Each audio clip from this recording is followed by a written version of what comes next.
y'all, here are 5 reasons you should be vehemently against any kind of anti-trans legislation, particularly that is targeted towards trans youth. So I'm just going to start with the easy one. Number 1, one of the things people will say is we are protecting children from being mutilated by surgery. Gender reassignment surgery is not happening on anyone under the age of 18. That is not a thing. I repeat, it is not a thing. And if you have read or heard that it is somewhere, check your sources, dig a little deeper. You will find that that is not happening. When a child is getting medical care, medical consultation for gender identification issues, it starts with counseling. There is a lot of talk that goes on, and doctors that deal with gender identity are very serious about it. They are very cautious about it. They know what they are doing. Nobody is changing a boy into a girl. No one is changing a girl into a boy. They are working with young people who feel as though their gender identity is different than the one assigned at birth, and helping them find a way to work through that and to do what they need to do in a way that works for them. So what that does too, number 2, is these laws, these pieces of legislation take away the rights of parents and doctors to make the best decision for kids. It takes away a parent's right to make a good decision for their own child. Now, these people who think they are protecting children, once again, the gender reassignment surgery, not happening. Anything that happens with a child who is exploring their gender identity and talking with a doctor, talking with their parents, it's going to again start with talking. Later, when the child is older, there may be some hormone therapy involved. There is nothing that's going to happen that cannot be reversed. There is nothing that's going to happen that your kid is going to catch. There is nothing that is going to happen that is going to harm anyone else. You know, we let people have religious exemptions to skip vaccines, understanding the risk is that their children could infect other children with these viruses that could have been prevented. This is not happening with gender identification issues in youth. Their decisions that are made in concert with their family and their doctor doesn't affect you. I'm going to say that again. Does not affect you. There is no reason in the world that you should stand between the decisions of a parent and a doctor to make decisions and to help that child deal with their gender identity issues. So that was number 2. I mean, basically it's really not your business and it doesn't affect you number. Number 3, I know people like to spout, God created people. God created both male and female. Yeah. Male and female, not male or female.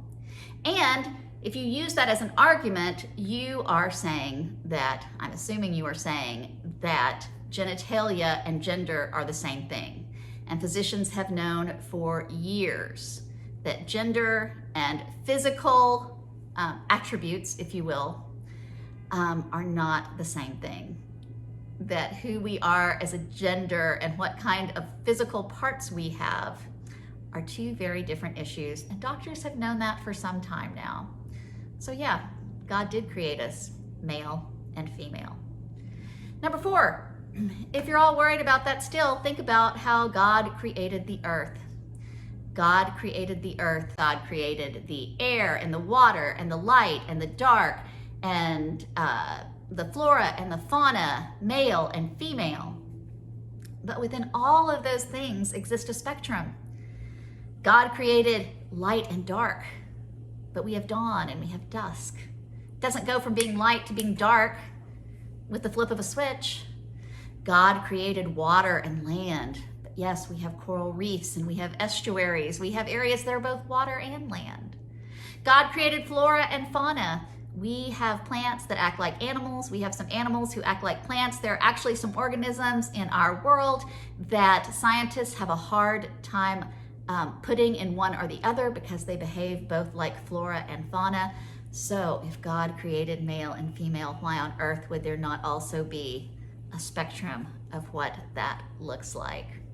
So number 4, your creation story works just great for people who identify as a different gender than they were assigned at birth, and for people who identify as non-binary.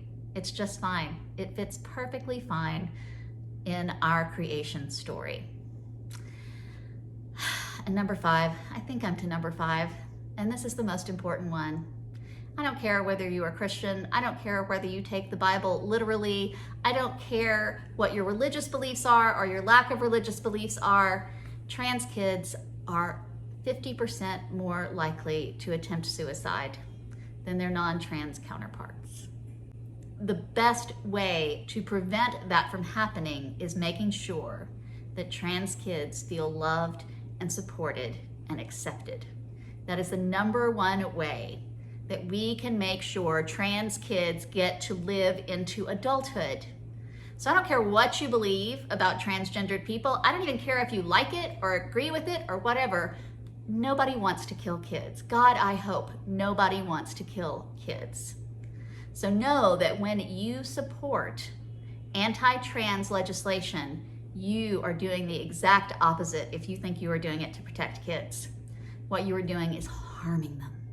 You are hurting them, and possibly in ways that cannot be undone.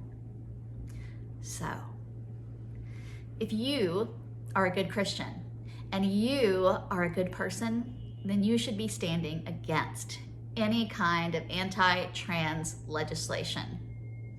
There are no kids being harmed.